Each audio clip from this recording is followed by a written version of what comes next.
Yo les frérots, c'est Bassiou. Bienvenue sur cette nouvelle vidéo, un format un peu particulier. Aujourd'hui, je vais vous montrer ma méthode de prompt engineering. Alors c'est une méthode qui varie bien sûr, qui n'est pas figée. Et on va voir ensemble comment je travaille pour arriver à créer l'application, l'idée que j'ai en tête. Et j'avais envie de faire cette première vidéo dans ce format un peu plus long, où je vais vous montrer comment j'ai codé hier en quelques heures à peine un programme qui permet de jouer en ligne avec un ami à un jeu rétro, un jeu des années 90 sur Mega Drive. Les jeux Mega Drive, c'était ma première console de jeux vidéo quand j'avais 6 ans. Ça date. Et on va voir finalement comment on est arrivé à cette interface assez minimaliste. Voilà, jouer à deux comme avant. Chargez votre jeu, invitez un ami et jouer à deux. Jouer en ligne, jouer sur le même Wi-Fi. Tester la connexion, on s'en fiche un peu. Alors comment ça marche? On a créé la salle, invité le joueur 2 et chargé votre jeu. Voilà. Et la ROM reste exclusivement dans le navigateur de l'hôte. Elle n'est ni téléversée ni transmise au joueur 2. Tous ces textes-là, je les ai pas écrits. C'est l'IA Codex, version GPT 5.6, le modèle Sol en performance moyenne, qui m'a créé. Franchement, c'est incroyable. Ce que je vais vous montrer, je pensais pas que ça allait être possible aussi facilement. J'avais cette idée en tête de trouver, il y a 2 ans à peu près, une application qui puisse faire ça pour jouer avec un copain, quelqu'un de sa famille à distance et revivre un peu ces émotions qu'on avait quand on était enfant. Et franchement, le vibe coding a réussi à me le faire. Alors je vous montre tout de suite comment ça marche. Bon, on va tester sur jouer en ligne. Alors vous voyez, bon, l'interface est très moche, mais on s'en fiche, c'est pas grave. C'est juste une première version pour montrer que ça fonctionne. Alors ici, nous avons donc joué en ligne, chargez votre jeu, c'est très bien, le serveur est prêt, on va créer la salle. Quand je clique sur le bouton créer la salle, on a un QR code et on a un lien ici. Alors ce lien est assez long, donc ce que je fais, je le copie et j'ai créé sur mon site une petite page qui permet de rediriger sur ce lien ici. Donc ce lien-là, je le donne à un ami. On va simplement ouvrir un nouvel onglet et le charger. Voilà. Et donc là, on est sur la partie 2 du joueur. Donc on va juste le mettre à côté comme ça. On va réarranger un petit peu les fenêtres. Voilà. Donc à gauche, joueur 1 et à droite, joueur 2. On descend. Qu'est-ce qu'on a? Inviter le joueur 2. Ok. Donc là, on va se mettre en automatique pour le flux vidéo. Et le joueur 2 va simplement taper un pseudo. Bon, je vais mettre VV, rejoindre la partie. Voilà, vous voyez à gauche, connexion réussie en attente du lancement du jeu par l'hôte. Alors ici, il faut juste appuyer sur le bouton afficher le jeu et activer le son. Donc là, on entend un petit son de milliards, qui n'est pas très agréable d'ailleurs. Il faudrait peut-être que je change ça. Et on clique sur prêt. On clique sur prêt, et quand on clique sur prêt, on a des petits boutons ici, et vous voyez, ça sur un smartphone, hop, on a les petits boutons qui permettent de déplacer. On pourrait le faire aussi au clavier, là je vous montre pas le clavier. On pourrait le faire aussi avec une manette reliée en Bluetooth, ça marche sur les smartphones ou sur l'ordinateur. Et donc voilà, la connexion est réussie, et il reste plus, alors on va juste enlever ce milliard, ce qui est assez embêtant. On va maintenant charger la ROM. La ROM, c'est le nom qu'on donne au vieux jeu. Donc Mickey et Donald, je l'avais acheté à l'époque, donc j'ai le droit de jouer à ce jeu. Je confirme disposer des droits nécessaires, voilà. Et je charge le jeu. Si on clique maintenant sur Start Game, regardez, la magie va s'opérer. Et voilà. Voilà les amis. Donc à gauche, je vais essayer de les mettre bien face à face. À gauche le joueur 1, à droite le joueur 2. On va voir tout de suite que ça fonctionne. Alors la petite intro, très chouette à l'époque. C'était un jeu des 97, 98, je crois, dans ces eaux-là. Vraiment, c'est une histoire. Si vous avez des enfants, il faut qu'ils jouent à ce jeu-là, quoi. Il faut qu'ils jouent à ce jeu-là. C'est un jeu coopératif à deux. Si vous avez 2 enfants qui peuvent passer un peu du temps, voilà, vous les autorisez à jouer à des jeux vidéo. C'est un très vieux jeu, c'est vrai, mais franchement, les mécaniques de jeu sont chouettes, les personnages sont sympas. C'est Mickey et Donald quand même. Voilà, et ils sont dans un monde de magie. Alors, je passe l'introduction. On va aller tout de suite dans le jeu pour vous montrer que ça fonctionne. Alors, je passe. Hop, j'arrive au menu. On va mettre 2 joueurs. C'est parti. Alors, à gauche, je suis Mickey.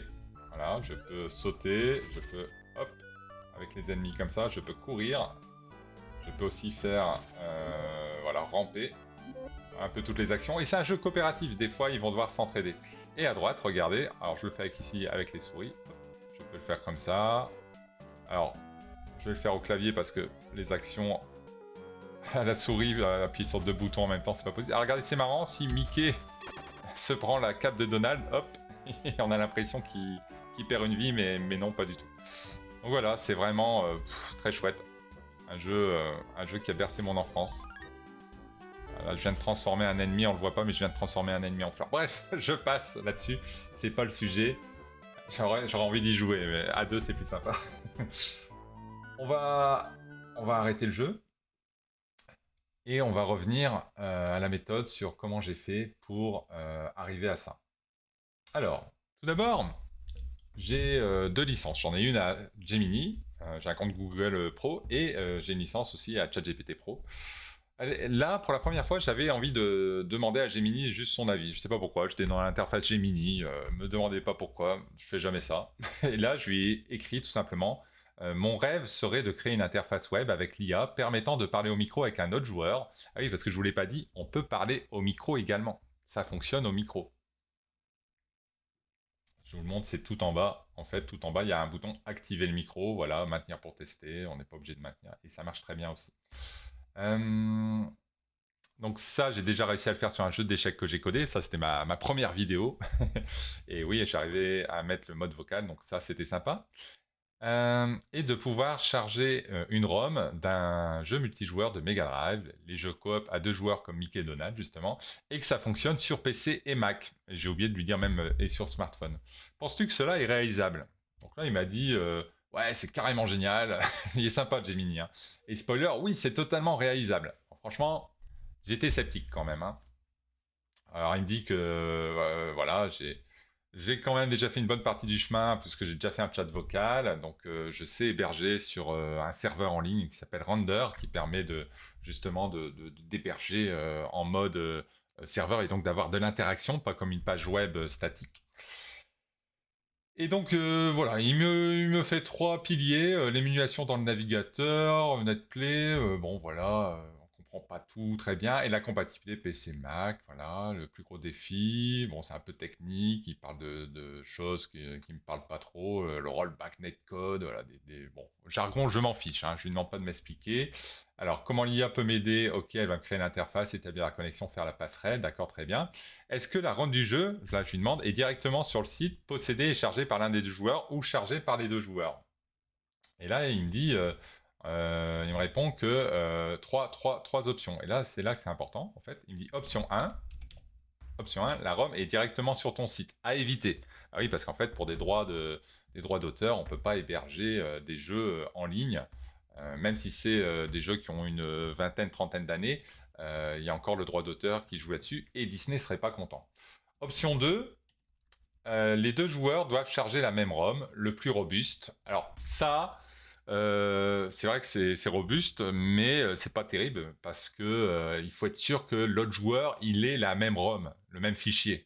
Et ça veut dire qu'il faut lui envoyer, parce que des fois il y a plusieurs fichiers du même jeu avec des versions américaines, européennes. Bref, ça n'aurait pas marché tout de suite, je l'ai zappé. Et option 3, donc le joueur 1 charge la ROM et l'envoie au joueur 2, le Graal de l'UX. En fait, il l'envoie automatiquement ici. Donc en fait, je charge la ROM sur mon navigateur et le serveur se charge d'envoyer lui-même la ROM au joueur 2. Donc voilà, il me conseille l'option 3 et c'est en effet celle que j'ai choisie. Et là, on va voir quelque chose d'intéressant. J'ai demandé à Gemini de me faire ma méthode sur ChatGPT, c'est-à-dire fais-moi le prompt détaillé plus JSON. JSON, c'est un format particulier qui permet d'afficher les données dans un format un peu informatique pour que l'ordinateur comprenne bien ce qu'on veut faire avec l'IA. Et il m'a fait donc le prompt avec le JSON. Et on va voir qu'en fait, ce prompt, ici, vous voyez, bah, en fait, voilà, il se résume à ça. Alors, en effet, on voit que la partie à gauche, on peut aller à droite, bon, ça va pas beaucoup plus loin, mais c'est vraiment très concis, hein, c'est très synthétique. Hein. Donc ici, peut-être ça aurait fonctionné, ça aurait peut-être créé une base, je sais pas.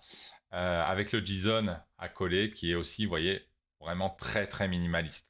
Quand j'ai vu ça de Gemini, je me suis dit, ok, si je mets ça dans Codex, bon, je devrais tester en vrai pour voir de quoi serait capable de créer Codex avec pas grand chose. Peut-être y arriverait en mode ultra ou même extra height. Peut-être que voilà, avec cette performance, peut-être y arriverait à créer l'émulateur, mais je suis pas sûr.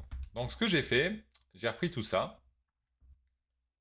Et j'ai fait un peu une nouvelle méthode ici. Je l'ai collé. Vous voyez, c'est collé ici. Si je clique là, est-ce qu'on peut le voir? Non, on peut pas le voir. Si, on peut le voir.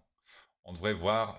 Bon, en fait, j'ai fait un CTRL A. J'ai sélectionné tout le texte de Gemini et je l'ai collé dans ChatGPT. Dans ma catégorie projet jeux vidéo, dans laquelle j'ai mis des custom instructions, donc des instructions personnalisées pour que ChatGPT puisse exactement savoir comment coder le jeu. Bon, ça n'a pas l'air de vouloir charger, mais en gros, c'est simplement tout ce texte-là que j'ai repris, donc j'ai fait un CTRL A comme ça, CTRL C et CTRL V dans ChatGPT. Et je lui ai mis comme prompt, alors je vais zoomer dessus, voici un nouveau projet ambitieux que je souhaite créer avec Codex, GPT 5.6 Sol en moyen.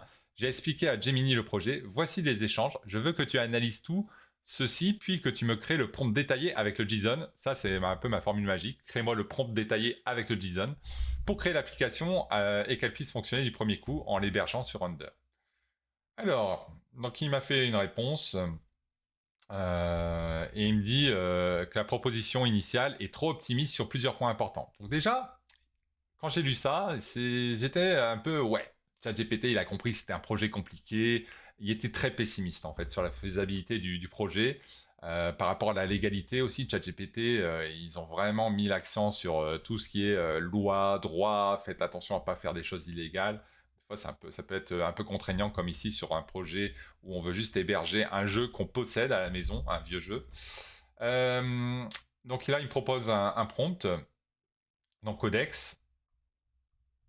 Et on voit que déjà, vous voyez, par rapport à Gemini, bah, il y a du prompt là. Hein. Il y a du prompt. Donc là, ce que je fais, enfin, on appelle ça faire un méta-prompt. C'est-à-dire, je donne un prompt initial où je lui dis crée-moi le prompt détaillé pour Codex avec le JSON pour faire ceci, cela. Et en retour, ChatGPT, vous voyez, c'est très long. Hein, il me fait un prompt très gros à copier dans Codex. Donc, j'aurais pu déjà prendre tout ça et le coller dans Codex. On va arriver au bout. J'essaye de me dépêcher. Voilà. Et là, il met le JSON à coller. Des fois, il met le JSON dans une autre fenêtre. Faut être vigilant à ça. Ici, il a mis les deux ensemble, ce qui est pas plus mal. Quand il fait les deux ensemble, au moins, on est sûr de ne pas se tromper. Donc, il faudrait copier et coller. Vous voyez, il y a du gros prompt. Hein. Donc, j'aurais pu faire ça et ça aurait peut-être pu fonctionner. Là, je lui donne mon ressenti. Je lui dis, c'est très pessimiste ton intro. J'ai l'impression que c'est infaisable comme projet. Du coup, ça fait quoi ton prompt plus JSON? Il y a une chance que ça fonctionne. Donc là, je le challenge un petit peu sur la faisabilité du projet. Et là, il me répond, tu as raison, le projet n'est pas infaisable. J'ai trop insisté sur les risques techniques alors que les briques principales existent déjà. Il y a une chance que ça fonctionne, mais voilà. Et là, il se rend compte que c'est peut-être pas si sûr que ça. Donc, il explique ce que doit produire le prompt, donc en gros le projet. Et là, il fait quelque chose d'intéressant. Il donne par lui-même des estimations réalistes. Ça, c'est quelque chose que souvent je demande parfois à ChatGPT, c'est de lui donner des probabilités de réussite, d'estimation sur des sujets. Et là, il me dit donc c'est pas des probabilités mathématiques, voilà, mais en gros, les chances que ça fonctionne, bah, elles sont quand même assez bonnes finalement. Vous voyez, déploiement sur Render 85%. Au final, ça a assez bien fonctionné. Sur Render, j'avais eu un petit bug que j'ai corrigé. Mais vraiment, les probabilités étaient plutôt optimistes. Tout fonctionne sans aucun correctif. J'avais plus des appréhensions sur envoyer le flux vidéo. Je savais que faire bouger le curseur, ça allait fonctionner, mais envoyer le flux vidéo via Render, je ne savais pas si ça allait correctement fonctionner. On continue. Mon prompt était trop ambitieux pour un premier passage. Donc ça, c'est intéressant qu'il se rende compte. Vous voyez, il se corrige rien qu'en lui disant, voilà, je suis pas sûr que ça va marcher. Il analyse ce qu'il vient de faire et il se dit, ouais, j'ai peut-être fait trop d'un coup. Et Codex va peut-être s'en mêler les pinceaux parce que c'est vrai que c'est un projet tellement gros.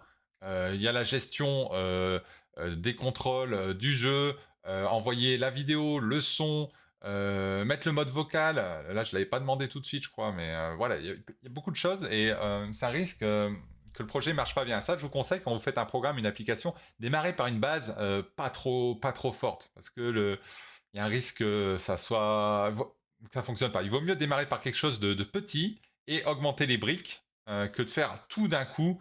Et alors c'est un peu au petit bonheur la chance, hein. Ça va peut-être marcher, ça va peut-être calculer 30 minutes, 1 heure, et vous allez avoir à la fin finalement le programme ou l'application qui fonctionne.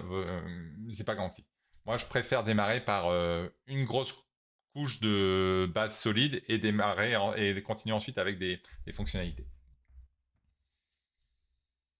Donc, vous voyez, il dit que ouais, c'est un peu ambitieux de mettre tout ça d'un coup. C'est une bonne spécification finale, mais elle augmente le risque que Codex se disperse, surtout avec un niveau de raisonnement moyen. Alors pourquoi je mets moyen? Tout simplement pour les tokens, voilà, les crédits. En performance ultra, bah, ça bouffe tout d'un coup. GPT 5.5 en extra height, franchement, on pouvait faire la semaine avec les quotas de 5 heures. Là, apparemment, ils viennent d'ailleurs d'enlever les quotas de 5 heures.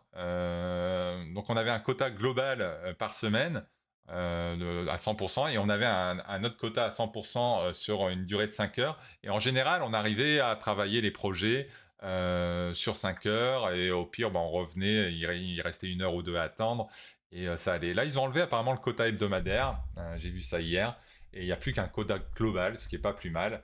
Euh, et moi, avec la formule pro à 20 $, je m'en sors très bien jusqu'à présent. Bon, des fois, il y a un peu de frustration. On doit attendre un petit peu, mais dans l'ensemble, le quota hebdomadaire, ça m'arrive de l'épuiser quand je fais beaucoup de vibe coding, mais ça reste encore possible de travailler correctement. Je passerai sûrement à la formule à 100 ou 200 $ à un moment donné. Alors, la meilleure stratégie, revenons au prompt engineering. Donc, pour que ça fonctionne, il me dit, je conserverai le projet complet, mais je donnerai à Codex des priorités obligatoires. Donc, phase 1, prototype jouable, c'est ce que je vous disais, voilà, vaut mieux commencer par un MVP, un projet minimum viable, hein, une sorte de POC, de preuve de concept. Ensuite, on fait les finitions, voilà, on ajoute les autres fonctionnalités. Et après, on voit comment faire l'architecture sur render. Donc, j'ai pas réellement respecté ce qu'il m'a dit ici, hein, pour être franc, mais ça aurait été une bonne façon de travailler. Du coup, là, je l'interroge encore. Je lui dis, ça nécessitera au joueur d'installer quelque chose. Vous voyez, je m'inquiète. Je me dis, est-ce que ça va marcher? Est-ce que ça va être facile? S'il faut installer un programme, ça va pas marcher. Ou bien un joueur charge juste la ROM et c'est directement jouable ensuite. Voilà, je questionne, hein. Et le fait de questionner, il va pas perdre en mémoire le gros prompt qui m'a sorti au début. Ça, c'est important à retenir. Il va pas le perdre en mémoire si j'interagis pas trop avec lui, dans le sens si je lui pose 30 questions, peut-être qu'il y a un risque qu'il oublie un petit peu certaines instructions. Ça, faut avoir conscience de ça. Mais voilà, questionner, lui envoyer 5-6 messages, c'est pas un souci, hein. Il va pas oublier le contexte de base. C'est pas comme avant, il y a quelques années, enfin quelques années, on va dire il y a 1 an ou 2, peut-être, où il fallait lui expliquer le contexte du début. Là, il arrive quand même à mémoriser assez bien au sein d'une même fenêtre de prompt dans l'ensemble ce qu'on lui demande. Aucune installation nécessaire, donc ça c'est bien, ça me rassure. Alors ce que doit posséder chaque joueur, le joueur 1 doit avoir la ROM sur son ordinateur, un navigateur récent, éventuellement une manette, un micro s'il souhaite parler. Et le joueur 2 doit seulement avoir un navigateur, une manette, éventuellement, et un micro. Dans l'architecture proposée, le joueur 2 n'a pas besoin de posséder préalablement le fichier sur son ordinateur, donc très bien, c'est ce que je voulais. Et il reçoit temporairement dans la mémoire de son navigateur le jeu. Voilà. Bon voilà, il me fait des petits schémas, etc. Je lis pas forcément tout, hein. Je survole j'essaye en général de lire, de comprendre, mais dès que c'est un peu technique, tout ça, j'essaye d'avancer quand même, parce que sinon on y passerait des heures. Et là, je lui dis, avant de lancer le prompt pour Codex, je voudrais ton avis si un site hébergeur de partie de tous les jeux multijoueurs ne serait pas plus sympa, avec les dates et heures de rendez-vous proposées pour jouer, avec un tuto pour se connecter à 2 ou 3 sur l'émulateur, etc. Parce que ça, je suis pas sûr que ça existe, un site francophone où voilà, il y a des passionnés de rétro gaming qui proposent des jeux à telle heure, tel jour, telle heure. Et j'ai fait un prototype d'application, de site web comme ça, juste pour des jeux de société et aussi des jeux vidéo, des sports, pour trouver quelqu'un, voilà, un peu pour se rencontrer, faire des rencontres autour du jeu. Et j'avais fait un site comme ça il y a 2 jours, là, qui marchait pas trop mal déjà. Et je m'étais dit pourquoi pas lui poser la question pendant que j'y pensais. Donc vous voyez, je peux totalement dévier finalement de mon projet, c'est pas trop un souci. Faut pas. Alors, je vous déconseille de le faire quand même, mais là, on reste quand même dans le sujet. Et en vrai, j'ai hésité à lancer le prompt. Je me suis dit, franchement, je vais le faire travailler une demi-heure, une heure. Ça va prendre mes crédits. Et j'étais quasiment sûr que ça allait pas marcher malgré les probabilités. Je les avais pas bien vues là à 90%. Et j'étais très sceptique quand même. Et donc, il me dit oui, là, ce serait intéressant. Bon, voilà. Donc, il me donne des conseils. Je lui ai dit on verra ça pour plus tard. Donc ça pourrait être la suite du projet, c'est-à-dire maintenant que j'ai créé le programme qui permet d'héberger le jeu de la ROM, on pourrait créer une sorte d'agenda en ligne pour donner des rendez-vous à des joueurs pour qu'ils jouent à des vieux jeux de l'époque. Ça peut être très chouette. Et pas être dépendant d'une plateforme, pas devoir payer un abonnement, vous voyez. Bah, je veux dire, si j'ai un vieux jeu Street Fighter, je l'avais acheté à l'époque, bah voilà, et si j'ai un ami qui l'avait aussi, on est tous les deux dans la légalité. Et encore à l'époque, on invitait un copain à jouer à la console, et les copains n'avaient pas besoin d'acheter le jeu. Vous voyez, au niveau de la légalité, des fois, ça se tirait les cheveux. Bon, voilà, il faut rester dans les clous, mais dans la limite du raisonnable aussi. Ici, la plateforme de rendez-vous est un projet commercial communautaire. Bon, voilà, je passe, je lui dis on verra ça plus tard. C'est un projet intéressant, je trouve. Voilà. Donc, mon autre projet Partigo qui s'appelait. Du coup, il a nommé le jeu Partigo d'ailleurs, le Partigo Rétro. Et ce premier prototype, pouvant jouer à deux, plutôt que de le faire en ligne sur un serveur dans un premier temps, je crois que c'est le mieux de faire en Wi-Fi en local. Ah, il y a mon chien qui veut aller promener. Ouais, il y est déjà 9h du matin. Je vous présente Nimzo. Nimzo, c'est mon compagnon depuis 9 ans. Hein, bisous. Ouais, on va aller promener. Je me dépêche de finir la vidéo. Alors, je sais pas d'ailleurs, on est déjà à 20 minutes. Ouais, je vais essayer de faire une vidéo pas trop longue. On va essayer de conclure. Donc on revient et je lui demande finalement quelque chose d'important. Est-ce que ce serait pas mieux de le faire en Wi-Fi local, vous voyez, avant de penser à toute l'architecture pour l'héberger en ligne sur un serveur sur Render. Et il me dit oui, c'est pas mal finalement pour un premier test de faire fonctionner sur une console virtuelle. Donc là, il m'explique le joueur 1, le joueur 2. On dit que cette version est plus simple. Et là, je suis un peu plus rassuré. Je me dis, bon, si je fais en local, déjà, il y a peut-être plus de chances que ça fonctionne. Donc voilà, il me fait tout du blabla sur comment ça devrait marcher. Voilà. Là, qu'est-ce qu'il me fait? Comparaison avec le premier concept, c'est pas mal. Il compare les deux, vous voyez. En ligne, synchronisé, difficulté très élevée. Ici, il me dit que c'est moyen. Vous voyez, il me dit que je vais avoir plus de chances de le faire fonctionner. Risque de désynchro possible, là aucun risque. En local, bah oui, la connexion est bien meilleure. Bon, vous voyez, c'est pas mal ça, ce tableau comparatif. Et pour être franc, j'ai même pas trop prêté attention. Hein. Je j'ai pas lu dans le détail. Quand on travaille avec l'IA et qu'il y a beaucoup de données à lire, il faut faire le tri vraiment, hein, parce que sinon vous n'avez pas fini. Donc il me dit oui. En gros, la conclusion de sa réponse est oui, il vaut mieux le faire en local. Donc je lui fais OK, mais du coup, le joueur 2, il voit pas le jeu. Parce que là, je me disais, ok, si je le fais en local, est-ce que le joueur 2, il va juste contrôler avec les boutons le déplacement du joueur? Là, je voulais être sûr qu'il avait bien compris que je voulais aussi que le joueur 2 puisse voir l'écran vidéo sur son ordinateur. Donc typiquement à la maison, quelqu'un est sur son PC, l'autre est sur un Mac ou sur son iPhone, son smartphone, et ils peuvent jouer à deux sur deux pièces différentes, en étant connectés au même Wi-Fi. Et donc là, il me dit oui, le joueur 2 verra normalement l'image.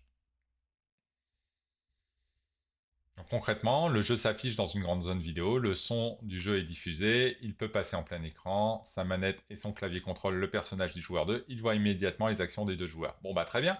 Alors là, je commence à être un peu plus confiant, je me dis en réseau local, la fluidité justement et la faible latence, ça devrait plutôt bien fonctionner. Et là, je me dis au pire, c'est un projet qui peut bien fonctionner en local. Sur Internet, s'il y a des soucis avec la latence ou bon, voilà. Normalement, Internet, on peut jouer à des jeux en ligne, mais là, vu la complexité du projet, c'était peut-être pas sûr. Il pouvait peut-être y avoir de la latence.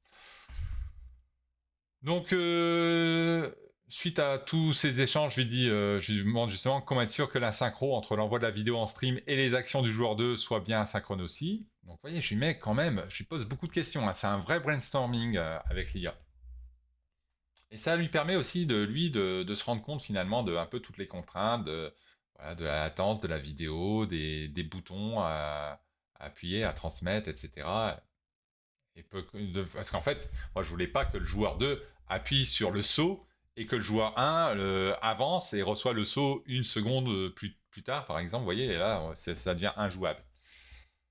Donc voilà, toutes ces contraintes que j'avais en tête, ces garde-fous, avant de se lancer, est-ce qu'on va bien aller dans une version qui va tenir compte de tout ça, des problématiques. Voilà, il les intègre, il me répond, mais ce qui est bien, c'est qu'en répondant dans tout ça, il intègre toutes ces contraintes. J'appuie là-dessus, en fait, vous voyez. Donc là, je lui dis parfait, maintenant, avec tout ce qu'on a discuté, faisons ce proto en local afin qu'il soit fonctionnel et n'oublie pas de créer dans le prompt codex détaillé avec JSON un fichier README qui explique bien étape par étape comment lancer le jeu pour les deux joueurs. En général, il fait le README, mais là, je voulais, vu la complexité du projet, être sûr qu'il me fasse un README explicatif pour les deux joueurs, comment ils doivent lancer le jeu. Et donc voilà, ils ressentent le prototype sur la démonstration essentielle qui dit donc le joueur 1 lance le serveur local, charge son jeu, puis le joueur 2 rejoint par Wi-Fi, voit et entend le jeu dans son navigateur et contrôle le deuxième personnage. Et après, quand j'ai fait des améliorations, je vais même demander est-ce que le joueur 2 peut rejoindre à tout moment, un peu comme dans les bornes d'arcade où on mettait une pièce et on pouvait faire apparaître son personnage alors que le joueur 1 jouait tout seul. Alors, sur Mega Drive, il n'y a pas de jeu réellement qui permet de faire ça. Je me suis renseigné après, mais ça peut être quelque chose de pas mal parce que par exemple vous jouez en ligne, vous faites un stream, vous êtes à un personnage et vous mettez un QR code, un lien et vous dites rejoins-moi pour m'aider à finir le jeu et une personne peut vous rejoindre à tout moment, ça peut être sympa. Et vous voyez donc là, il m'a refait le prompt en intégrant du coup tout ce que je lui ai dit et pour le faire dans un premier temps en local. Ce qui a été, je pense, au final, une bonne méthode. Parce qu'avant de déployer sur serveur, bon, il faut déployer sur serveur, il faut faire un commit. Donc, commit, c'est-à-dire envoyer des fichiers dans un site qui s'appelle GitHub, voilà, qui permet d'héberger tous les fichiers. Et ensuite, il faut aller sur le site de serveur, render, pour faire la connexion et recevoir les fichiers. Donc, vous voyez, ça demande quand même de la technique, c'est pas évident, il y a des choses qui chargent et tout, ça prend du temps, un déploiement. Donc il vaut mieux être sûr de déployer quelque chose où on se dit que ça va bien fonctionner. Bon, après, c'est assez facile quand même de faire d'autres commits pour faire des mises à jour. Mais j'avais vraiment envie de lancer le jeu finalement, le serveur du premier coup que ça puisse fonctionner. Donc vous voyez, c'est très très long encore une fois ce gros prompt. Et donc voilà, je suis arrivé au bout. Et j'ai copié-collé ça dans Codex. Et à la fin, Codex, donc il a travaillé peut-être une demi-heure. Je suis allé promener mon chien, qui attend patiemment là. Et on va y aller. 28 minutes, ouais, je vais pas faire plus de 30 minutes, donc je vais conclure, 2 minutes.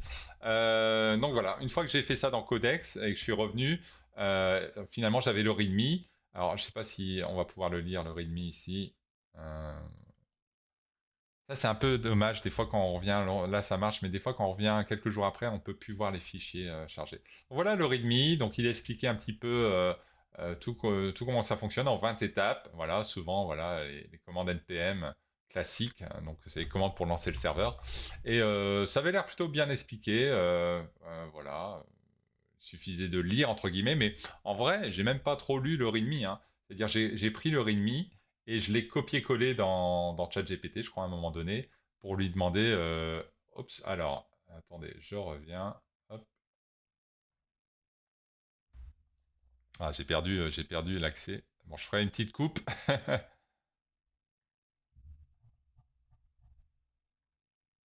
Alors, je ne sais plus où j'étais.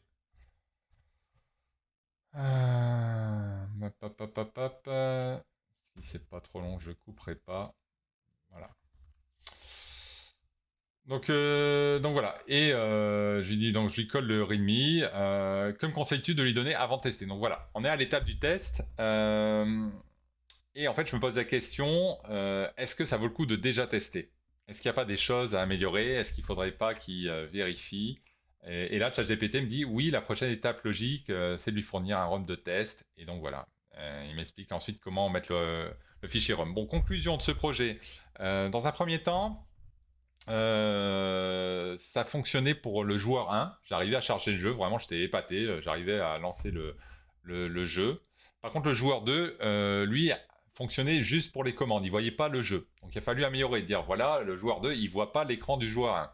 C'est la première chose. Ensuite, il y a eu le mode vocal. Ça marchait, mais que dans un sens. Et ça marchait du PC vers le Mac, mais pas du Mac vers le PC, ni avec le smartphone. Enfin, voilà, il n'y avait que le mode PC vers Mac, je ne comprenais pas trop pourquoi. Bref, je lui ai dit, rends plus robuste, améliore ça, et là, ça a bien fonctionné. Qu'est-ce que je peux vous dire d'autre encore sur ce projet? Bon, ouais, voilà, une fois que ça a fonctionné en mode local, que j'arrivais à jouer avec les deux personnages, là, je lui ai dit, on passe au mode serveur, donc fais les adaptations. Donc là, il a encore retravaillé 20 minutes. Il a fallu lui refaire un gros prompt pour qu'il améliore et qu'il fasse toute l'architecture pour passer du mode local au mode serveur. Quand je l'ai hébergé sur le serveur, je pense que ça n'a pas marché du premier coup. Il y a eu encore quelques couacs. Ça, je m'en souviens que j'ai dû faire une deuxième mise à jour sur le serveur.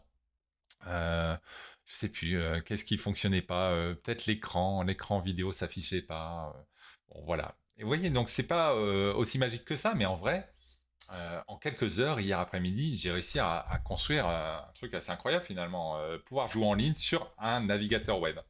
Bon, allez, je vais aller promener mon chien, je vais charger la vidéo telle quelle. Je vous souhaite une bonne semaine et je vous dis à très bientôt. Ciao, ciao!